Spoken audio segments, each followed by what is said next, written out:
करुणा महाकारुणिक भगवान बुद्ध को नमन करते हुए बोधिसत्व बाबा साहब डॉक्टर अंबेडकर के चरणों में पुष्प अर्पित करते हुए आदरणीय हमारे आज के मुख्य अतिथि और उद्घाटनकर्ता आदरणीय राजेंद्र पाल गौतम जी दिल्ली सरकार के मंत्री हैं। और साथियों, ये आपको घमंड होना चाहिए, सबसे पहले आपके मंत्री हैं, बाद में दिल्ली सरकार के मंत्री हैं।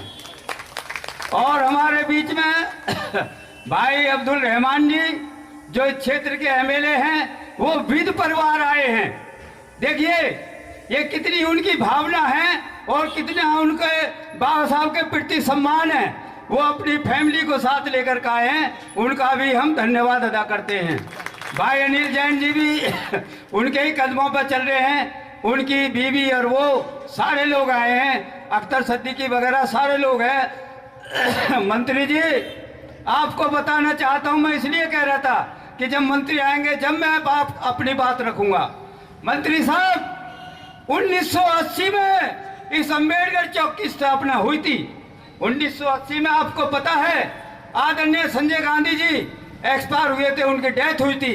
तो यहाँ पर कुछ लोग मनुवादी लोग गांधी का चौक बनाना चाह रहे थे, संजय गांधी का, लेकिन हमारे समाज ने जागरूकता दिखाई, हमारे समाज ने एकता दिखाई। उन्होंने कहा दलितों के बीच में गांधी जी का क्या मतलब है। तो साथियों हम सब लोग इकट्ठे हुए और भारतीय बौद्ध महासभा के नेतृत्व में 1980 में इसकी स्थापना की गई। साथियों आदरणीय हमारे बीच में आज वो है नहीं, टी.आर. आनंद जी आप जानते हैं, और शांति स्वरूप बौद्ध और जोशी साहब जिन्होंने इसका निर्माण कराया। साथियों इसलिए मैं कह रहा था कि मंत्री जी के सामने मैं इसकी व्याख्या करूंगा। आज 80 के बाद हमारे समाज के अंदर जागरूकता आई कि बाबा साहब की प्रतिमा हम नहीं लगा सकते। जब बाबा साहब ने पूरे देश की महिलाओं के लिए, दलितों के लिए इतना कार्य किया, इतना त्याग किया, तो सब लोगों ने इकट्ठे होकर के, और ठाकुर दास जी का धन्यवाद, उन्होंने ये प्रतिमा दी और सारे लोगों ने इसके लिए जो पत्थर और जो देखभाल करी, ये सब लोग हमारे दलित लोगों ने इकट्ठे होकर के सहयोग करा। और आदरणीय जी बहुत बड़ा भंडारे का भी आयोजन इन समाज ने किया है, ये समाज धन्यवाद का पात्र है। साथियों एक बात मैं बताना चाहता हूं आपको, आज मैं इसलिए कह रहा हूं मंत्री जी आपको, आज से पहले जो मंत्री शेड्यूल कास्ट के, जो SC ST OBC और बाल विकास मंत्री बने, उनको यही पता नहीं है कि हमारे अधिकार क्या हैं। मंत्री साहब मैं बताना चाहता हूं, कांग्रेस के टाइम में यहां से अपने वो राजकुमार यहाँ आपकी तरह मंत्री थे, और राजकुमार जी को यह पता नहीं थे कि हरिजन शब्द अंशवादानिक है।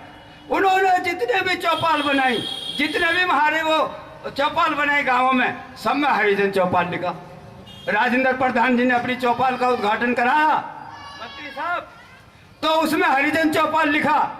जब वो मंत्री साहब आए, मैंने जैसे आज कहा राजेंद्र प्रधान से कि जब मंत्री आएंगे जब ही बोलूंगा, तो मैंने जब भी यही कहा था मंत्री जी, मैंने उनसे कहा राजकुमार चौहान जी आप जानते नहीं हो हरिजन शब्द के ऊपर इस पार्लियामेंट में, संविधान में पास हो चुका है कि ये असंवैधानिक है, लेकिन आज तुम ये फिर भी हरिजन कह रहे हो।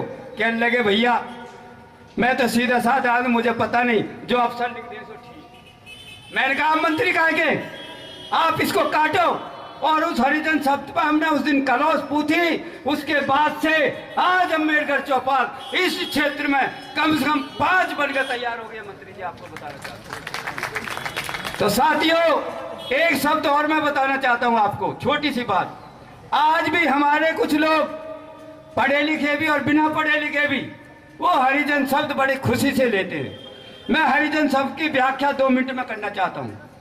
मंत्री साहब का आदेश है, मैं ये बताना चाहूंगा आप सबको कि हरिजन शब्द कहां से आया और कैसे आया और किस पर लागू है। आज कुछ लोग आज हरिजन शब्द लिखते हैं, आज भी हमारे आदमी। मैं हरिजन शब्द की व्याख्या करना चाहता हूं साथियों। हरिजन शब्द कहां से पैदा हुआ और किस पर थोपा गया। हरिजन शब्द वो है, धम बंधुओं, ये कहते हैं ना, ये हरिजन है। हरिजन का मतलब हम भगवान की औलाद।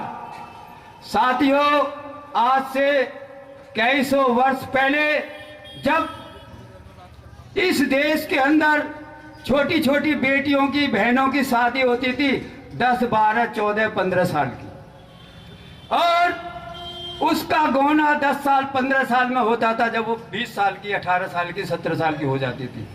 तो साथियों, जब उस बेटी को पता ही नहीं होता था 4 साल या 5 साल की शादी हो जाती थी, और बाई चांस 10-15 साल के अंदर उसका पति की डेथ हो जाती है या वो समाप्त हो जाता है, तो साथियों वो बेचारी अबला बन जाती है, जबकि उसको ये पता नहीं कि मेरा पति कौन है, मेरी ससुराल कहाँ है, मेरा ससुरा कहाँ है, मेरी सास कहाँ है, मेरे देवर कौन है।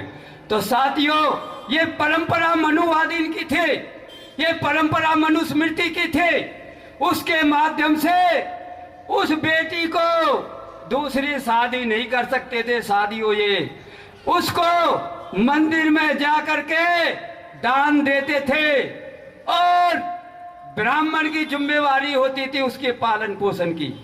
तो साथियों, आप जानते हैं, जब युवा बेटी किसी की भी और मंदिर में जाकर सेवा करेगी तो वो ब्राह्मण अछूता नहीं छोड़ेगा उसको। तो साथियों, वहां जो औलाद होती है, वो औलाद ये पब्लिक को शांत करने के लिए, वहां के समाज को समझाने लगे, कहते हैं ये तो हरिजन की, ये भगवान की औलाद है। तो साथियों, मैं पूछना चाहता हूँ, मंदिरों में किसका जाने का अधिकार था? हम लोगों को, मंत्री साहब और मेरे भाइयों, मंदिरों में जाने का अधिकार नहीं था। आपने देखा था मंदिरों के अंदर तो यहाँ के ब्राह्मण, बनिया और वैश्य जाते थे।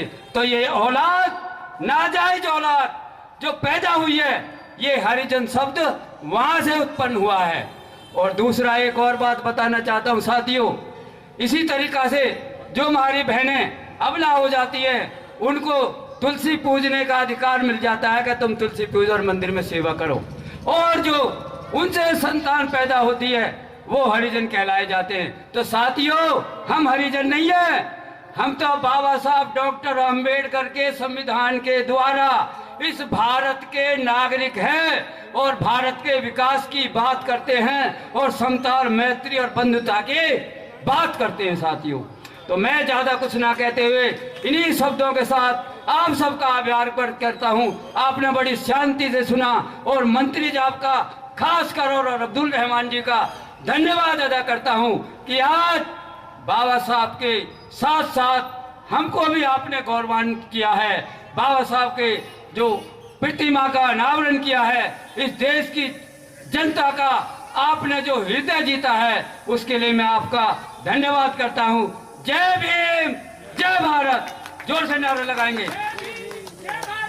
बाबा साहब अम्बेडकर, बाबा साहब अम्बेडकर, भगवान बुद्ध की, भगवान बुद्ध की। धन्यवाद।